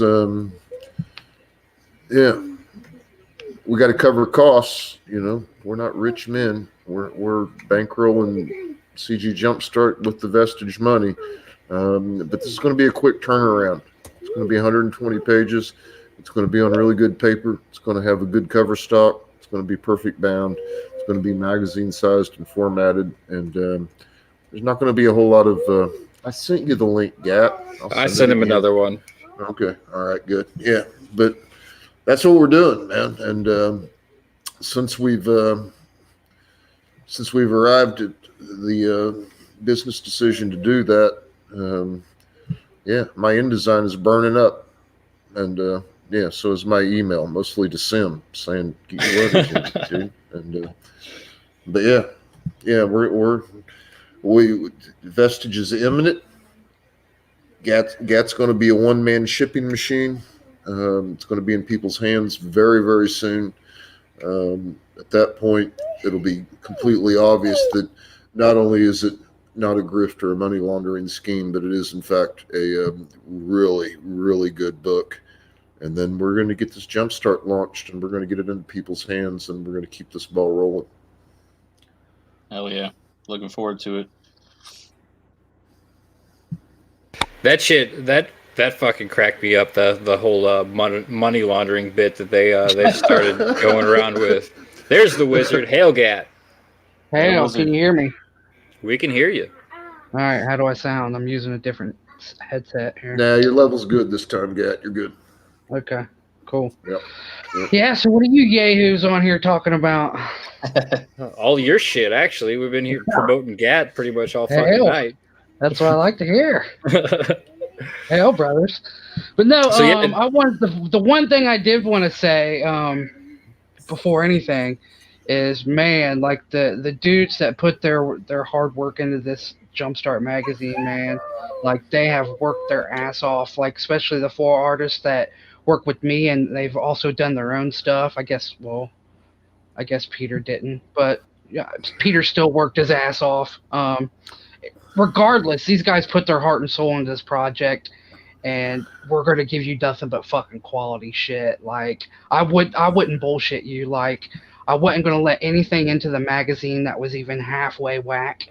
So, like, this shit's got to be top notch. It's got to be a 9 or a 10, or I'm not even considering that shit for the magazine. So, we're really going to up the quality level. We're not going to up the quality level. We're going to show the quality level of what CG has to offer. We're going to put it in one place, and people are going to be fucking wowed when they see it. Hell yeah. We got another question from Vault. He asks, any word on tier levels? Okay, so I can kind of talk about that. We're going to basically mirror the same thing we did for the Vestige tiers. So we'll have original artwork available from 3 of the 4 guys. Sim is offering a drawn into the book tier, so you could actually appear. You can die in Crash Course in the magazine. So that's what Simon's offering. We're doing head sketches. The guys have said they'll do head sketches, so you can get a head sketch from either Doodle, Simon, Peter, or Joe. We're going to do posters, I think. We're going to put that beautiful fucking Huerta artwork on a pin-up. I think everyone loves that. And then, yeah, I mean, we're basically doing the same thing. We're going to give you CG Jumpstart, or CG-only stickers are going to be included, too, if you want to buy that tier. So it's basically going to be the exact same thing we did on Vestige. Maybe there will be something extra. We haven't actually decided yet. We're going to kind of sit down and talk about that when it's ready to go. But like Steve said, well, I'm not launching this thing until I have a physical copy of it in my hand. So it's going to get done, and we're not going to put that damn Indiegogo up until we can actually print them motherfuckers, and I'm going to be satisfied that they're ready to go to print. And that's how I'm doing every project from now on. No more fucking 6-month wait. I think ComicsGate in general has to get better about that. You know, the bigger guys, that's one thing, right? EVS, Malin, Huerta, Donald, their projects are going to take longer because the quality of the work they put in. If I'm hiring someone, I'm cracking the whip. It doesn't mean Joe's working any less hard. You know, I'm just cracking the whip on Joe. He's getting it done quicker. These guys got their own projects. They want to do them at their own leisure. That's fine by them. That's not how I'm going to do it. If I hire an artist, then I'm going to be a taskmaster. I mean, I'm going to treat them like they're making soccer balls in Thailand. So, hell with that. Yeah, I do think that's important. Like, for me as well. Like, that's one thing I really value in an artist is how quick they can actually get the work done. Because I don't want to be. I'm not going to name names, but I don't want to be in a position that some other writers are in, ComicsGate or just crowdfunding in general, where they're kind of screwed because, their artist is just, taking forever. And it's like they're just kind of stuck in limbo until they get the book done. I definitely don't want to be in that position. I want to keep putting out work on a consistent basis and as fast as possible. So, I kind of agree with that philosophy. Yeah, I think that. I'm sorry. Go ahead, brother. No, I was just gonna kind of reverberate that. I've got a book of my own in the works, and I'm honored and blessed to be working with the one and only Canales on it. And I've told myself that I'm not going to launch that campaign until that book's like 90% complete. I want that to be nearly done by the time that campaign goes live, so we can get a quick turnaround on it. I don't want people to be waiting too terribly long. And I mean, that's one of the great things about working with Canales is that, he's one of the most affordable artists and best artists, honestly, in ComicsGate right now. So he's helping.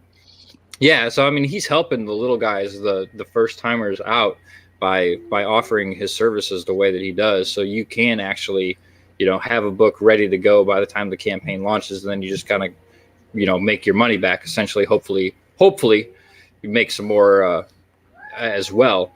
But that is 100% my philosophy that I tell a lot of people: do not launch until you are sure that you can get that book out when you say. You do your 60-day campaign, maybe stay in demand for a month or whatever. Now we've discovered that you can stay in demand longer. You can ship while you're in demand, which is super helpful as well. So there's no reason why, these up-and-comers, first-timers should be taking a year to put their books out. The first one, I give everybody leeway. Your first campaign, you don't really know what you're doing. I'll give you the benefit of the doubt. But after that, once you realize, what it all entails to get these books printed and shipped, you need to be on a more timely basis. I'll say this as a guy who actually went through the process, a first timer. You don't know what you're getting into. Like, you guys don't. It's not like you guys mentioned earlier how everyone thinks it's easy, and I want to reiterate right now: this is not easy at all. This will consume your entire life. If you want to do it right, it will consume your entire life. You will have no fucking life if you want to do it right. I'm telling you this. Yep. The attention to detail that it took at the end, I had no idea what we were up against to actually make this thing happen. Okay, so I'm not going to make excuses because I'm not. It's the way it is. I didn't know what I was doing.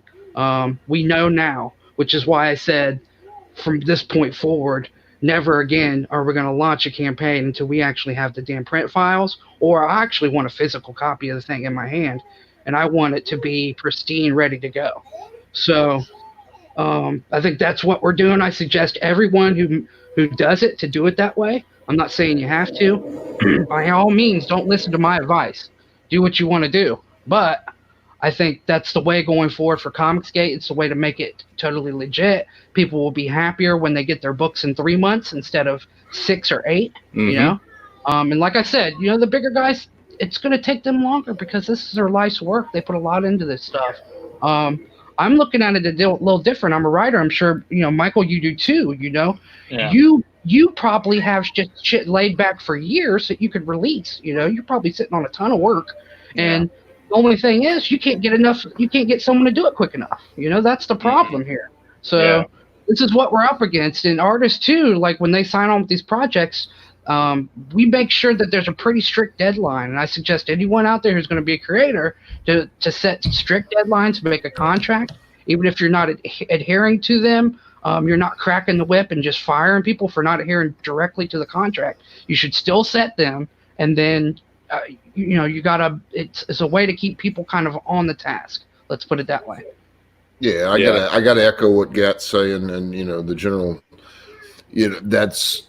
I've actually been involved in publishing professionally for a number of years. Let's not get specific, but doing a comic book is its own animal.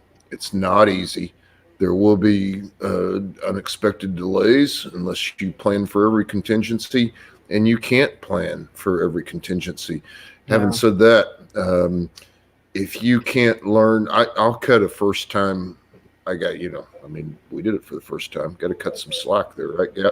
But if you can't learn from, I don't even want to say mistakes. It's not even mistakes, but you got to learn from the experience, and you've got to use that knowledge going forward. And, it's incumbent upon everybody that's not Ethan Van Sciver, John Malin, or Richard C. Meyer to realize that they can't put out a book a year late. this stuff's got to be on time. It's got to be put out there, and it's not easy. Yeah, especially for like first timers, you got to make a good impression and good first impression. So you just crunch the numbers beforehand. Figure out how long you think it's going to take, then add even more time to that, and just be realistic about what it's going to take, and be upfront with people, because you don't want to be in a situation where the book is late and you're just kind of stuck. You're right, Passion. It is mostly your fault. Oh, oh, not all the artists, just you, Passion, just you. Sim had a question. I'm not going to go back and find it because it was an easy one. He asked if you plan on doing like a pre-launch page. Yeah, we're going to do it eventually, brother. Okay. I'm going to get around to it. My main focus right now is the shitstorm that's coming to my house. The shitstorm that I've got up on screen right here. It's going to be a mess around here. So I'm kind of enjoying my time now. Cat's up to his ass from cardboard mailers and bubble wrap. The physical proof is coming. We're just waiting on that thing. We're going to verify it. And then, we're placing that order, and I think it's like 10 days to 14 days after that, they'll arrive. And as soon as those things show up, I'm starting. I'm not wasting any time. So I hope you got some vacation time built up from your day job. You can just take like a week off of work. There's nothing I can do about it. I got to do that too. So because you got 1375 backers right now. That's a lot of fucking books. True. I will say that's just backers, because you've got 2-packs and shit in here too. Exactly. Yeah. I mean, obviously, I didn't have near the amount of packages to send out as you do, but I have to say that was kind of like one of the easier aspects of fulfillment, because you could just kind of turn your brain off as you're packing these boxes or putting the comics together. It's like I appreciate what you're saying, Michael, but Gat never turns his brain off. But he's just gonna be like stuffing envelopes all day. I'll be doing 3 different things while I'm doing it. Is the thing. Yeah. He'll be scribbling notes in one of his spiral notebooks and stuffing envelopes all damn day. Yeah, see, fulfillment for me, that kind of felt like a vacation, because I could just watch TV while I'm packing these boxes. But I guess you're a very busy man, so. Yeah, well, I got some help. I'm gonna personally do the top 3 tiers myself, only myself. When we get down to packing single books, I'm going to bring in some help, because there's I think 800 or 900 packages that are single books. So, at that point, that's where I'm going to bring in a little help for me. Bring in your bros. Yeah, I mean, it'll get done, but I figure I can do, 250, 300 in a night when it comes down to that. So it'll take me a couple days, but it'll get done. Let's see. I just got a DM from your favorite person tonight here, Steve. Oh, damn it. All right, hold on. Wait, I have so many favorite I better people. be Steve's favorite person. I have so many favorite people. They're all, I say that with sarcasm. Mm. The one person you've probably been giving the most shit to tonight. Sim, just get the letters done. Fuck's sakes. He just sent me this looks pretty damn complete. I think it's the first page of Nat here. But I opened it up and the res is pretty low, so I'm not going to show it. So send me a high res, Sim, and we can show this off. But do your fucking letters too. Yeah, just get it done, bro. I don't want to hit no excuses. It's crunch time. Nah, I'm giving him shit because that's what I do. That's my persona. But yeah. Well, yeah. Sim's killing it, man. He's doing great work. He needs to get it done. For fuck's sakes. But yeah, man. He this is the first time I think almost ever that he sent me a message Saturday morning at like 7:30 or something like that. So I guess like 8:30 his time. He's like, dude, I can't make it today. I was like, what? You're bailing on the show? He's like, yeah, I can't. He's like, I've been up all night. He finished coloring all the pages for Cybershock on Friday night / Saturday morning. So that book is near complete. The one that Aaron Calamari is working on with Zoo as the artist. Sim's doing the colors. It's looking fantastic. So when Sim needs to buckle down and get shit done, he buckles down and gets shit done. I will say that. Sim, buckle down and get shit done, brother. I need that. Hopcrop says, employ the back of the hand. This motivates the Sim. Oh, that's funny. We might have to say that for next time because we're coming up on our 2-hour mark anyway, and yeah, I'm gonna have to continue my night, get some of my own shit done. Yeah, I gotta get back to work. I got a magazine to finish. Yeah, CG Jumpstart. Oh, we got a colorist to find. Yeah, I know, brother. No, I wasn't going to say that out loud, but there you go. I'll say it. We got a colorist to find. I know what you're talking about. So, wait, you got Spartan Scotsman right there in the chat. You got times. I like your stuff, Scotsman. You got time to knock out 8 pages in the next week, brother? Don't tell Liam. Here's the thing, and let's be honest. I'll be honest with even the Scotsman. We're having a hell of a time because no one's good enough. Yeah. People are intimidated by Joe's work. They don't know how to work with it right, and it's not Joe's fault because he's brilliant. You know what I mean? We just haven't found the right guy yet. You know, I was gonna say that, like, seeing the level of detail, it's like, how would a colorist even go about, like, where do you start to color? I think they're very scared, Michael. I think they're scared of Joe's work. You know that? Yeah, and I can't blame them. I've talked to people who have worked on, work for Dynamite and some of the smaller places, and even they haven't been able to do nothing with it. So. Yep. See, Passion in the chat. I was on the Hangout. He said, I tried. It took me 2 hours to do one panel. Oof. That's what I think's going on. We've sent out pages to, I don't know, half a dozen or more guys, and we've gotten a handful of them back, but they're not up to. I mean, it's a tall order because they're not good enough. I was going to say, I said it. This not good enough. Everything's going to be 9 or 10. It's a 9 or 10 or bust. It's definitely because this is my next book is the thing, right? So if I'm going to color it in the magazine, it has to be right, or I'm not going to color at all in the magazine. I'll just wait. For this preview needs to be the same guy that does the book, and then you've got Gat, who's exceedingly perfectionist. You've got Joe that's not going to be happy with anybody that does his colors. Then you've got me, so it's a pretty Yeah, good luck. It's been a bunch of no's. Let's put it that way. Bunch of no's. A bunch of fuck no's, even. Yeah. Basically a bunch of fuck no's. Oh, you got Magus in the chat. He's throwing his hat into the ring. I mean, you guys are more than welcome to try. Like I said, we're not paying for trying. If we're gonna hire you, if it looks good. It's an audition. You gotta look at it as an audition. I'll be honest with you, brother. I want a pro. I want someone that worked at Marvel or DC. It's going to take a pro to do this. Yeah. And that's no knock at anyone out in ComicsGate even. I'm sure there are brilliant guys out there, but this is my baby. There's a lot of great guys in ComicsGate, and I'd like to throw them to work, but it's Gat's baby, it's Joe's baby, and I'll say right now, the DMs are open.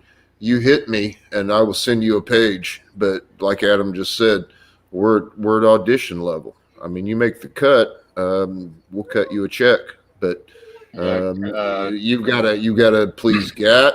Good luck. You got to please Joe. Good luck. Good luck. And then you got to get through me. So it's not it's not That's 3 really tight hoops to jump through. Critter can't do everything. Oh, Passion. Yeah.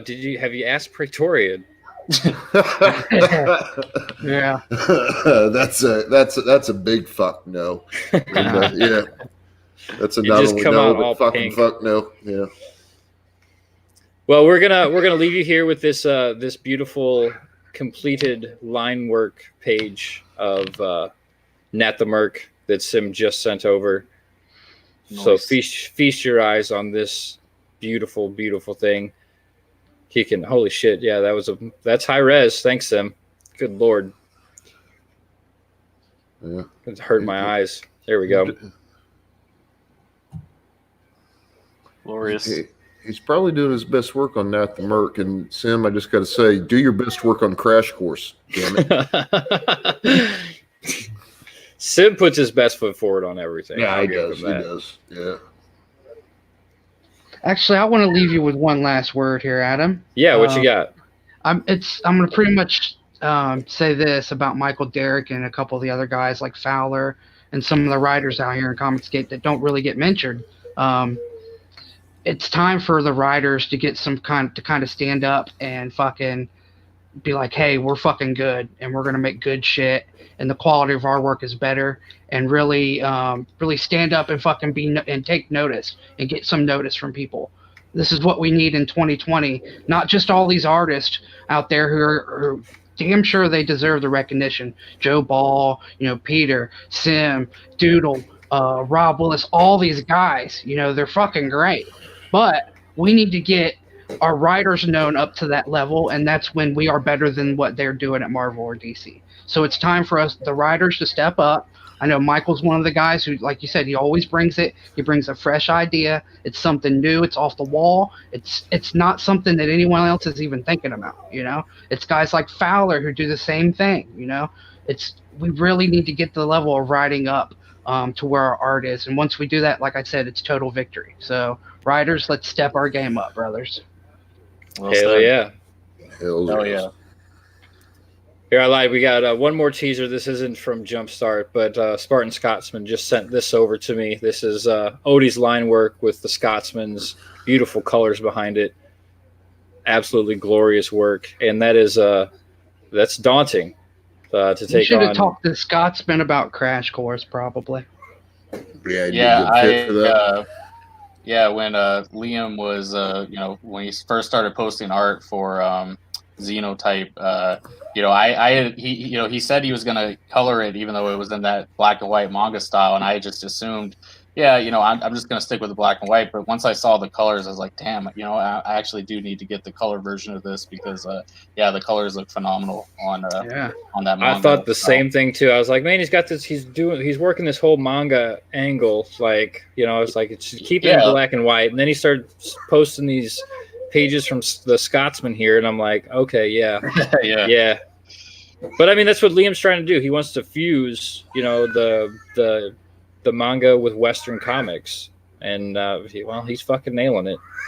But yeah, that was beautifully put. We do need to up our writing level, and I think we're getting there. We're starting to see a lot of voices come out that really haven't spoken before, but they've got a lot to say. I mean, you've got just story after story that just blows my mind every time you tell me about a new IP that you're working on. Zaid Comics in the chat, he's another one. He's knocking it out with these great fresh ideas. Yep. And we're definitely getting there. I think this is the year. 2020 is the year of ComicsGate, and it's just gonna blow up after this. It's just gonna keep getting better year after year after year. Hell, I haven't even thrown my hat in the ring yet, so watch the fuck out. There you go. There you go. Yeah, and I'm definitely rest assured I am swinging for the fences with Grayscale. I'm not just trying to put out a generic superhero story where we check off the list of all the tropes that you know and love. We're actually, I'm being very ambitious with this, and I really want to bring something new to the table and blow people's minds. So yeah. Hell. Excellent. That's I think that is a perfect place to end it for tonight. So I hope everybody has a great night. Thank you all for joining me, of course. Steve Dye for filling in for Nick, and Michael Derrick, and of course Gat, the Wizard. Always great having you here. Got him, brother. Yeah, thanks for the continuing series, Adam. We appreciate it, brother. Hey, this is, like I said, this is the most fun I have on stream all week. I love it. Now my kid's he's attacking me here. So I guess it's time to call it quits. So everybody in the chat, hail, thank you guys for coming. It's always a pleasure to have you guys here as well, hanging out, asking questions, and just general bullshit and all that good fun stuff. So make sure you're subscribed, got the bell rung for notifications, and we'll see you next time. Right on. Hail the chat. Hail all your brothers. No, you're supposed to say Thanks. bye. Thanks, guys. Later.